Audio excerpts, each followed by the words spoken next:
سورہ قدر کے اندر اللہ تبارک و تعالیٰ نے 4 چیزوں کو بیان فرمایا. 4 چیزیں اللہ نے اس کے اندر بتایا. پہلا چیز بتایا یہ لوگوں اس مہینے کو, اس رمضان المبارک کے مہینے کو اور اس کے اندر لیلۃ القدر کو, جو 2 گزر چکے 3 باقی ہیں, لیلۃ القدر کو اس کو معمولی مت سمجھو.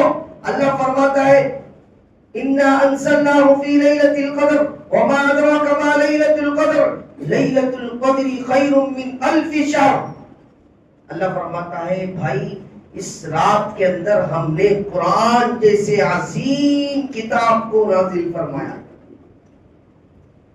یعنی اللہ تعالیٰ نے قیامت تک آنے والے انسانوں کے لیے جو گائیڈ لائن کتاب ہے, اللہ نے اس کو نازل کرنے کے لیے کس کو چنا؟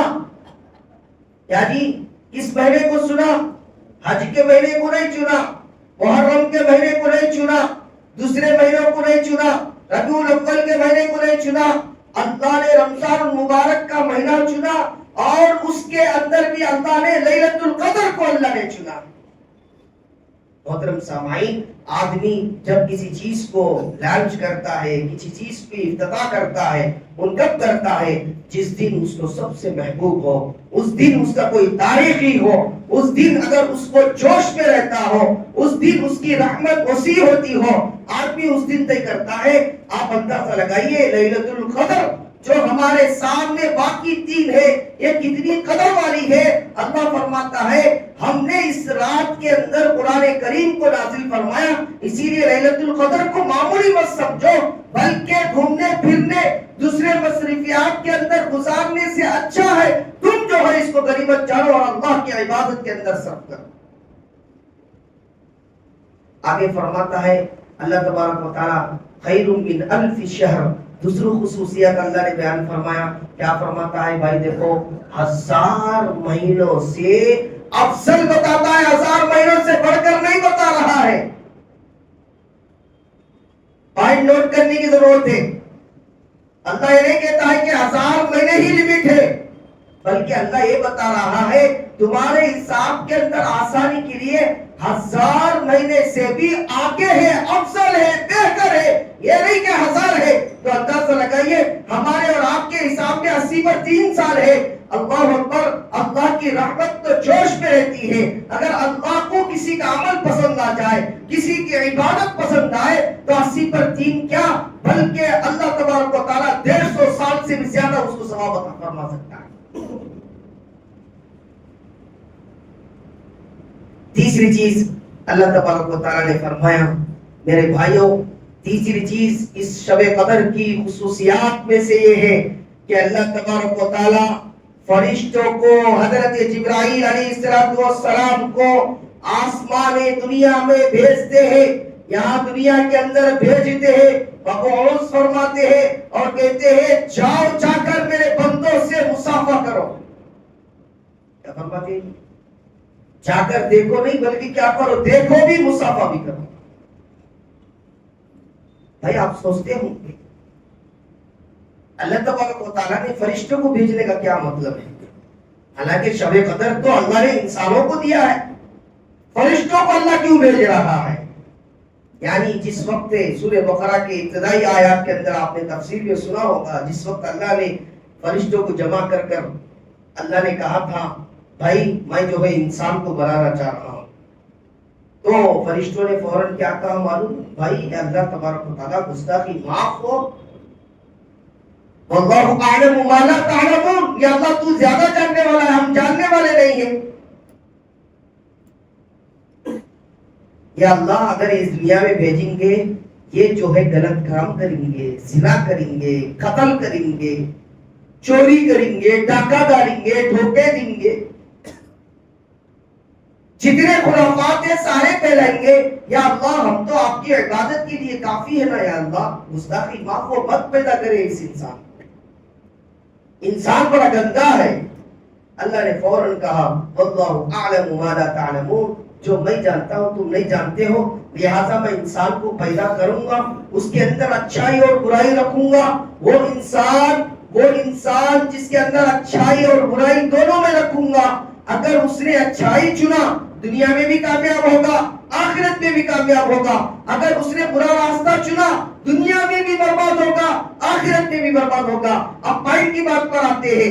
اللہ تبارک و تعالی سورہ قدر کے اندر اللہ فرماتا ہے فرشتوں کو نازل کرتا ہو، فرشتے آتے ہیں۔ حدیث میں آپ صلی اللہ علیہ وسلم نے فرمایا یہ لوگوں رمضان کے راتوں میں فرشتے دنیا کے اندر آتے ہیں اور روزے دار سے، راتوں میں عبادت کرنے والوں سے، رات میں قرآن کی تلاوت کرنے والوں سے، رات میں قیام اللیل کرنے والوں سے، رات میں ذکر و اذکار کے اندر مشغول رہنے والوں سے، رات میں خرافات سے دور رہنے والوں سے، رات میں تنہائی میں اللہ کے سامنے رونے والوں سے فرشتے ملاقات کرتے ہیں، مصافحہ کرتے ہیں اور ان سے خوش ہوتے ہیں۔ اور اللہ تبارک و تعالیٰ فرشتوں کو اس لیے بھیجتا ہے، فرشتوں کو اللہ کہتا ہے یہ فرشتوں تم لوگوں نے کہا تھا کہ یہ بندے وہ ہوں گے جو دنیا میں جا کے خرافات پھیلائیں گے، فسادات کریں گے، غلط کام کریں گے، غلط حرکات کریں گے۔ جاؤ دنیا کے اندر جا کر دیکھو آج کی راتوں کے اندر، رمضان کے راتوں کے اندر جس کے اندر جاگنا نہ میں نے فرض کیا ہے، جس کے اندر جاگنا نہ میرے نبی صلی اللہ علیہ وسلم نے واجب قرار دیا ہے، نہ جس کے اندر جاگنا عبادت کرنا میرے نبی صلی اللہ علیہ وسلم کی سنت ہے، بلکہ صرف اور صرف آقا نامدار تاجدار مدینہ محمد رسول اللہ صلی اللہ علیہ وسلم کے بتائے فضیلتوں کے وجہ سے میری یہ قوم، میری یہ مخلوق میرے در سے، میرے سامنے بیٹھ کر، میرے گھر میں بیٹھ کر کوئی عبادت کے اندر ہے، کوئی آنسو بہ رہا ہے، کوئی تہجد پڑھ رہا ہے، کوئی صلاۃ التسبیح پڑھ رہا ہے، کوئی تلاوت کلام پاک میں مصروف ہے، جا کر دیکھو اور دیکھنا نہیں، ان لوگوں سے مصافحہ کر گیا۔ محترم سامعین، فرشتوں کو اس لیے نہیں بھیج رہا ہے کہ فرشتے دیکھیں، بلکہ فرشتوں کو اس لیے بھیج رہا ہے انہوں نے انکار کیا تھا، اور یہاں پر بندے نہ فرض نہ واجب نہ سنت بلکہ صرف اللہ کے رسول صلی اللہ علیہ وسلم نے فضیلتیں جو بتائے جس کی وجہ سے ہم اور آپ لیلۃ القدر پانے کے لیے، شب قدر پانے کے لیے عبادت کے اندر مصروف ہیں۔ آخری چوتھی پوائنٹ اللہ تبارک تعالیٰ نے بتایا کہ بھائی یہ رات جو ہے شب قدر والی رات، یہ شب قدر والی رات 99 نہیں 100% سلامتی والی رات ہے۔ یعنی سلام یا حتی مطلع الفجر، یہ سلامتی والی رات صبح صادق تک رہتی ہے۔ اس کے وصلیت کیا ہے؟ آپ سوچتے ہوں گے حضرت سلامتی والی رات کا کیا مطلب ہے؟ حالانکہ اللہ تبارک و تعالیٰ نے سلامتی بھی رکھا ہے، شر بھی رکھا ہے۔ تمام راتوں کے اندر جس بندے کے ساتھ جس نے غلط کیا ہوگا، جس نے اچھا کیا ہوگا، جس نے اچھا کیا ہے اس کے لیے تو سلامتی ہی سلامتی ہے، جس نے برا کیا ہے اس کے لیے شر ہی شر ہے، اس کے ساتھ وہی فیصلے ہوتے ہیں۔ لیکن اللہ اکبر، اس شب قدر والی رات کو جس کو بندے کو مل جائے، یقین جانیے اللہ تبارک و تعالیٰ فرماتا ہے آج گنہگار کے لیے، آج بے گناہ کے لیے، آج گناہ کرنے والے کے لیے بھی، گناہ نہیں کرنے والے کے لیے بھی اگر شب قدر میں وہ عبادت میں اپنے آپ کو گزار لے، آخری عشرے کو ڈھنگ سے گزار لے، یقین جانو اس کے ساتھ بھی اللہ تبارک و تعالیٰ سلامتی والا معاملہ فرما دیتے ہیں۔ محترم سامعین، کیا پتا چلا یہ آخری عشرہ جو چل رہا ہے اس کی بڑی اہمیت ہے، اس کی قدر کرے، اس کو غنیمت جانے۔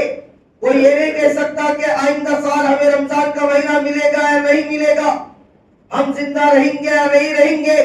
اگر بچے ہوئے 7 دن بھی اگر راتوں کے اندر ہم زیادہ سے زیادہ جاگ لے، زیادہ سے زیادہ ذکر و اذکار کرے، زیادہ سے زیادہ تہجدوں کی پابندی کرے، انشاءاللہ یقین جانیے ایک نہ ایک رات شب قدر ہوگا، اور ایک نہ ایک رات شب قدر اگر ہوگا تو ظاہر سی بات ہے 80 پر 3 سال کے عبادتوں کا ثواب ہمیں ایک رات کے اندر مل سکتا ہے۔